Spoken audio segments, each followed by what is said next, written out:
Oke, selamat pagi. Assalamualaikum warahmatullahi wabarakatuh. Oke, sebelum kita mulai belajar, mari kita buka kegiatan hari ini dengan doa. Silakan untuk ketua kelas untuk memimpin doa pagi hari ini. Doa dimulai. Oke, saya harap semuanya dalam keadaan sehat ya. Hari ini kita akan belajar materi yang sangat dekat dengan kehidupan sehari-hari. Coba tebak apa? Oke, hari ini kita akan membahas materi yaitu keamanan cyber. Tapi sebelum itu, saya mau tanya. Pernah nggak kalian menerima link aneh dari orang yang tidak dikenal? Dari WhatsApp atau DM begitu? Pernah nggak? Nah, menurut kalian, apa yang terjadi kalau data pribadi kalian jatuh ke tangan yang salah? Oke, sekarang saya akan tampilkan video singkat tentang ancaman cyber. Link YouTube-nya, dari link YouTube ya. Dari YouTube-nya saya akan share ke grup kelas. Oke, saya akan share ke grup kelas ya. Oke, sudah saya share ke grup kelas. Coba kalian nonton videonya dulu ya. Kita berapa 5 menit dulu nggak apa-apa. Oke, saya tunggu.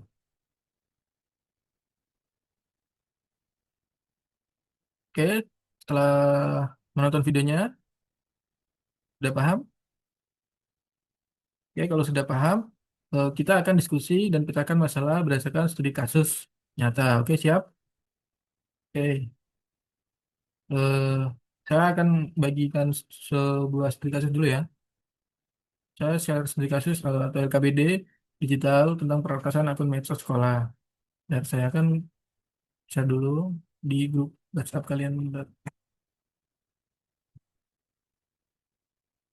Oke, Oke, silakan baca dan perhatikan kasus berikut. Akun medsos sekolah diretas, diganti namanya, dan peretas menyebarkan informasi palsu. Nah, tugas kalian adalah identifikasi ancaman apa yang terjadi. Nah, setelah itu, apa penyebabnya dan bagaimana cara mencegahnya. Saya akan bagikan kalian menjadi 4 kelompok ya. Siswanya di sini ada berapa orang? 20. Oke, jadi jadi 4 kelompok ya. Satu kelompok 5 orang. Mau lewat breakout room atau mau bikin grup WhatsApp sendiri untuk kelompoknya? Mau bikin grup WhatsApp sendiri, oke. Nah, masing-masing kelompok diskusi sekitar 5 menit untuk menjawab pertanyaan-pertanyaan, 3 pertanyaan tadi ya. Kalian boleh buka internet atau LKBD sebagai referensi tadi.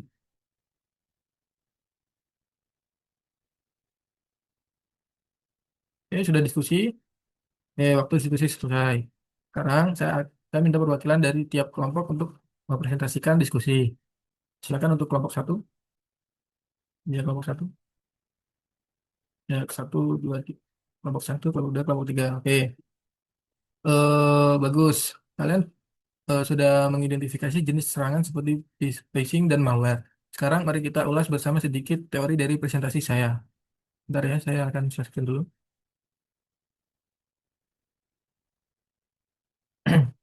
Apakah sudah kelihatan, teman-teman?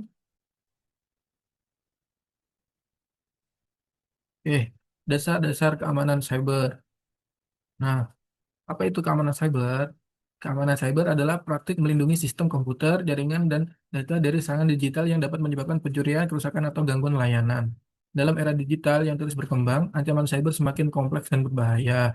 Nah, keamanan cyber itu untuk melindungi ancaman cyber ya, untuk dari peretas-peretas yang melakukan pencurian, kerusakan, atau gangguan layanan. Baik. Nah, tujuannya adalah melindungi informasi sensitif dari akses tidak sah. Nah, informasi-informasi sensitif kan hanya untuk individu atau perusahaan yang punya kan informasinya kan. Orang luar tidak boleh mengakses. Nah, Perpres itu bisa eh, membuka akses dari informasi sensitif yang informasi sensitif. Kalian kan tidak mau kan kayak informasi sensitif kalian sebar. Nah, yang kedua adalah mencegah serangan yang dapat menyebabkan kerugian finansial. Ini untuk perbankan ya, dari kayak banking kalian kena hack, kena retas. Nah, Ini dapat menyebabkan kerugian finansial. Nah, yang ketiga adalah menjaga keandalan sistem dan layanan digital. Eh, dengan keamanan cyber, menjaga keandalan sistem adalah fungsi-fungsi keamanan cyber adalah untuk menambah keandalan sistem dan layanan digital tersebut. Yang keempat adalah meningkatkan kesadaran pengguna tentang ancaman dan cara pencegahannya. Jadi kalian eh, tujuannya belajar keamanan cyber adalah untuk tahu kesadaran dan cara-caranya untuk pencegahan.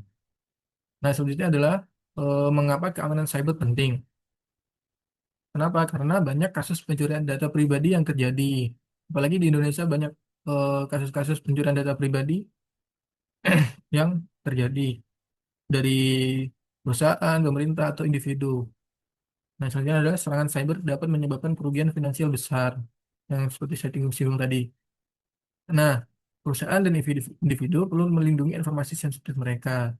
Itu tanggung jawab kalian ya, tanggung jawab perusahaan atau individu untuk menjaga atau melindungi informasi sensitif. Nah, macam-macam ancaman cyber. Ancaman cyber dapat menyerang siapa saja, termasuk individu, perusahaan, dan bahkan pemerintah. Apalagi Kominfo gitu kan, Kominfo kan juga banyak mendapatkan serangan cyber kan.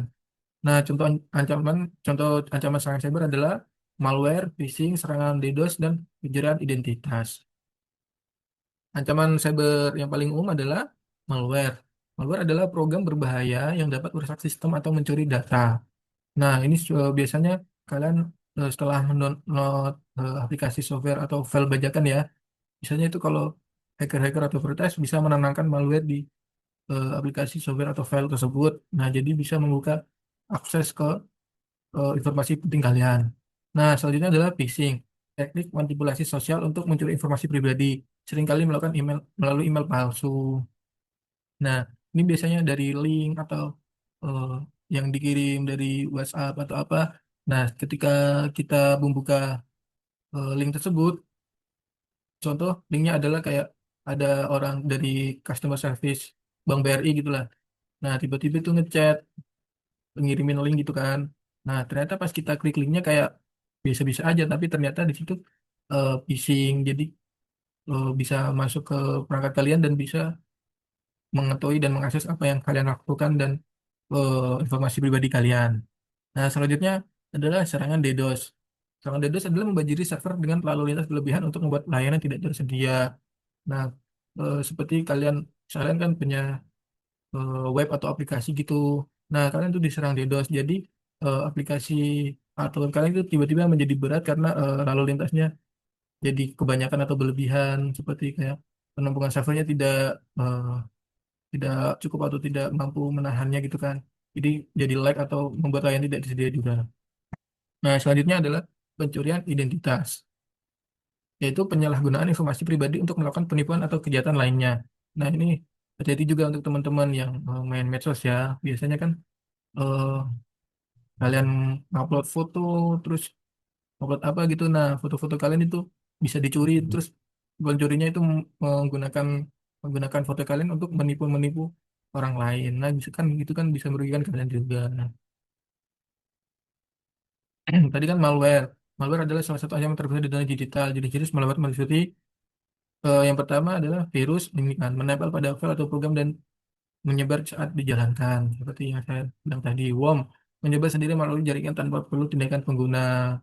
Ini jadi worm itu virusnya dari jaringan kalian itu sudah dimasuki worm. Jadi kalian walaupun kalian nggak mendownload file atau mendownload apapun bisa terjangkit eh, virus juga virus worm ini. Nah, selanjutnya ada Trojan. Tampak seperti program sah tapi memiliki fungsi tersembunyi yang berbahaya. Nah, yang kalian adalah ransomware, deskripsi data pengguna dan menerbitkan agar dapat diakses kembali. Jadi kalian tuh kena ransomware. Jadi file kalian tiba-tiba itu kayak terkunci semua, dienkripsi. Kita nggak bisa membuka file kita sendiri. Wah, padahal kan file kita sendiri, tapi kita tidak bisa membukanya karena dienkripsi. Nah, biasanya hackernya itu atau peretasnya itu meminta tebusan agar bisa dapat diakses kembali. Nah, gitu kan juga merugikan ya teman-teman. Nah, ini antisipasinya adalah gunakan perangkat lunak antivirus dan selalu perbarui. Jangan unduh file dari sumber yang tidak terpercaya. Jangan klik tautan mencurigakan di email atau situs web, dan selalu perbarui sistem operasi dan perangkat lunak lainnya untuk mengoptimalkan antivirusnya ya teman-teman. Nah, selanjutnya tadi phishing. Phishing adalah sebuah salah satu metode serangan cyber paling umum dan efektif yang digunakan oleh penjahat cyber.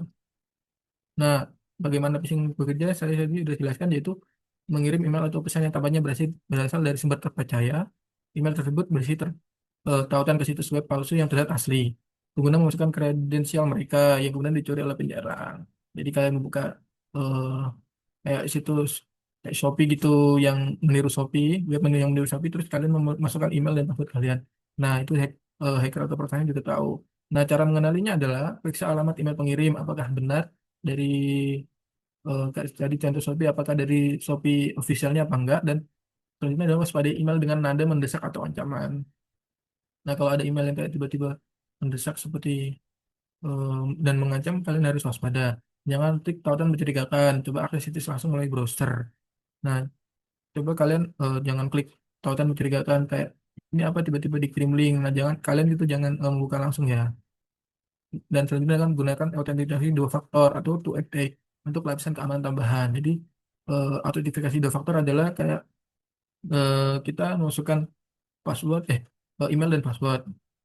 Nah, kita ya, atau autentifikasi dua faktor adalah untuk mengkonfirmasi apakah itu benar kita apa enggak yang kayak login di perangkat lainnya.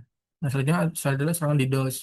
Serangan DDoS adalah Distributed Denial of Service, bertujuan untuk melumpuhkan layanan dan membajari server target dengan lalu lintas berlebihan. Seperti yang saya sampaikan tadi. Jadi, eh, penyerang menggunakan botnet atau jaringan perangkat terinfeksi untuk mengirim permintaan dalam jumlah besar ke server target. Akibatnya, server menjadi kelebihan beban dan tidak dapat merespon permintaan penggunaan yang sah. Selanjutnya, Pak, dampaknya adalah gangguan pada layanan online. Kan servernya kan menjadi berlebihan beban kan. Nah, layanan kan menjadi macet gitu karena servernya kelebihan beban. Jadi kita nggak bisa akses. Mau ke ini mau nggak bisa. Nah, selanjutnya kerugian finansial bagi perusahaan. Kalau kita perusahaan dapat sangat dedes kan eh, web atau aplikasinya kan tidak bisa dibuka karena server kelebihan beban. Nah, jadi kan itu juga menjadi kerugian finansial bagi perusahaannya karena pelanggan-pelanggan tidak bisa eh, mengaksesnya dan kehilangan kepercayaan pelanggan. Ini juga menjadi dampak ya. Ya, cara mencegahnya gunakan firewall dan sistem deteksi intrusi, batasi akses jaringan hanya untuk pengguna yang sah, gunakan layanan pelindungan DDoS dari penyedia keamanan cyber. Nah, ini selanjutnya adalah tips-tips keamanan cyber ya. Langkah-langkah sederhana untuk meningkatkan keamanan cyber. Yang pertama adalah gunakan kata sandi yang kuat. Hindari mengklik tautan mencurigakan, gunakan antivirus dan firewall, selalu perbarui perangkat lunak, gunakan autentifikasi dua faktor, dan selanjutnya adalah jangan bagikan informasi pribadi sembarangan. Oke, ringkasannya adalah keamanan cyber sangat penting untuk melindungi data dan sistem dari serangan. Banyak ancaman seperti malware, phishing, dan serangan DDoS yang dapat membahayakan individu dan perusahaan. Langkah-langkah pencegahan sederhana dapat membantu meningkatkan keamanan. Oke,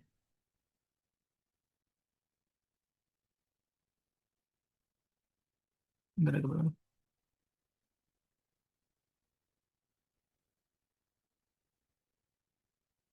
Oke, ingat ya, keamanan cyber bukan hanya soal teknis, tapi juga tentang kesadaran pengguna. Jadi, jaga password kalian, jangan asal klik link, dan aktifkan 2FA atau dua autentikasi password. Nah, sebelum kita akhiri, ayo kita refleksi sebentar. Apa hal paling penting yang kamu pelajari hari ini? Selanjutnya adalah, kalau akunmu diretas, apa langkah pertama yang kamu lakukan? Oke. Apa peranmu dalam menjaga keamanan cyber di sekolah?